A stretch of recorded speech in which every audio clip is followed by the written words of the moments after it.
Jennifer, elle est divine, je l'adore, c'est ma voisine, une fille en or. Pas une gamine, une vraie pépite, c'est décidé, faut que je l'invite. D'accord, j'en ai une petite, alors qu'Hector, lui, a une grosse bécane. Mais il la sort jamais, quelle banane. Tandis que moi, ma petite 500, je lui fais prendre l'air aux 4 vents. Je prends mon casque, je mets mon blouson, et je vais sonner, tout palichon, chez Jennifer. C'est ma voisine, elle est canon, avec une sacrée paire de yeux verts.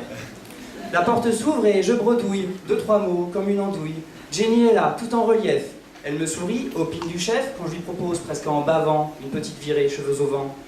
Je sors l'engin de son garage, il crache du feu, mon cheval d'acier. D'habitude, je le cravache, ce destrier. Mais aujourd'hui, on va être sage, car nous avons sur notre selle une invitée, une demoiselle.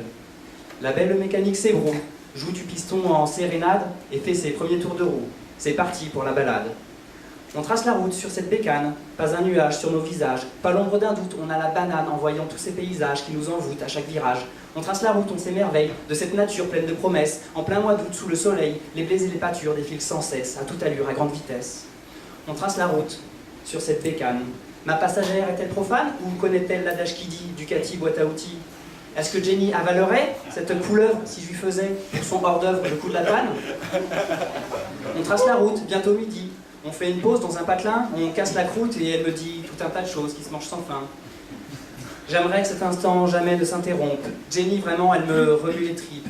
Mais il est temps que l'on s'équipe et qu'elle passe à la pompe, la monture qui anime ce road trip. On reprend la route, nouveau départ, on trace la route vers quelque part. Le moteur broute et j'accélère. On prend notre pied, les jambes à l'air. L'essence brûle comme en enfer et on sent que je suis fier à califourchon sur ma monture.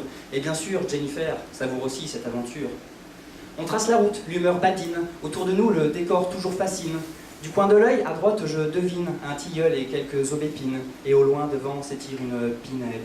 On trace, on dépasse un ou deux vélocipèdes, on traverse un joli petit bled, et voilà qu'on arrive dans cette forêt, aux 1000 senteurs et à l'air frais. Ça sent le sapin, dit Jennifer. À gauche, à droite, des conifères. Et derrière moi, ma passagère m'enlace, toute légère. On se croirait presque dans les Landes. Et moi, je pense à Fernande. Quand soudain, dans cette forêt, les virages font des lacets. Je penche la moto et j'accélère. Derrière, ma passagère, autour de moi, encore se serre. Ça sent le sapin, crie Jennifer. Moi, ce que je sens surtout, c'est que le bitume veut plus de ma roue.